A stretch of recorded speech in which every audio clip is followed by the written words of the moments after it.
नमस्कार मैत्रिणींनो, खूप दिवस झालं व्हिडिओ नव्हते.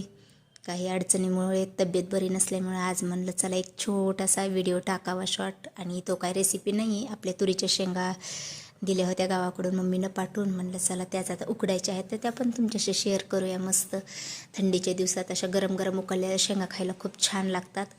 तर मार्केटमध्ये पण मिळतील तुम्हाला, आणि गावाकडे लोकांना तर काय शेतात भरपूर असतात. तर तुरीच्या शेंगा अशा स्वच्छ धुवून घेतल्या, कारण तुरीवर फवारलेले असतात औषधं ते, म्हणून अगोदर स्वच्छ धुवून घेतल्या. आणि नंतर कुकरमध्ये आपण मीठ टाकून ह्या शेंगा उकडून घेणार आहोत. तर शेंगाला ना आता स्वच्छ धुतल्यात मी, कचरा तुम्ही पाहू शकता. आणि ह्या शेंगा बुडतील ना इतकंच पाणी टाकायचं, जास्त पाणी टाकायचं नाही. आता हे पाणी कढईतलं टाकून देऊ आपण, आणि दुसरं स्वच्छ पाणी टाकू आपण याच्यात. आणि त्याच्यात मीठ टाकूया. मी आता खडे मीठ टाकले. तर आता एवढ्या शेंगासाठी मी एक पोहे खायच्या चमच्याने 2 चमचे मीठ टाकले. तुम्ही 3 चमचे टाकलं तरी चालेल, कारण पाण्याबरोबर मीठ सर्व वाया जातं नंतर. चव लागावी आपल्या शेंगाला म्हणून जरा जास्तच मीठ टाकायचं.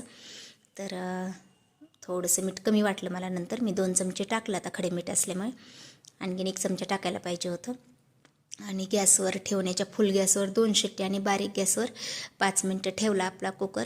नंतर गॅस बंद केला. टोपण निघालं की असं इकडे पुरणाची चाळण ठेवली, त्याच्यावर आपली पलटी केला कुकर, म्हणजे गरम पाणी खाली कढईत व्हावं आणि शेंगावरही राहाव्या. ते आता खालचं गरम पाणी देते टाकून. आणि तुम्ही पाहू शकता याचा वास तर इतका छान यायला आहे ना, गरमागरम वाफा निघायला लागला आहे. ते खूप मस्त वास यायला लागला आहे, कारण शेंगा ह्या वर्षातून एकदाच खायला भेटतात थंडीच्या दिवसात. तर आता हे पाणी खालचं टाकून देते आणि गरम आहे जरा, थोडंसं 2 मिनटं याला थंड होऊन देते.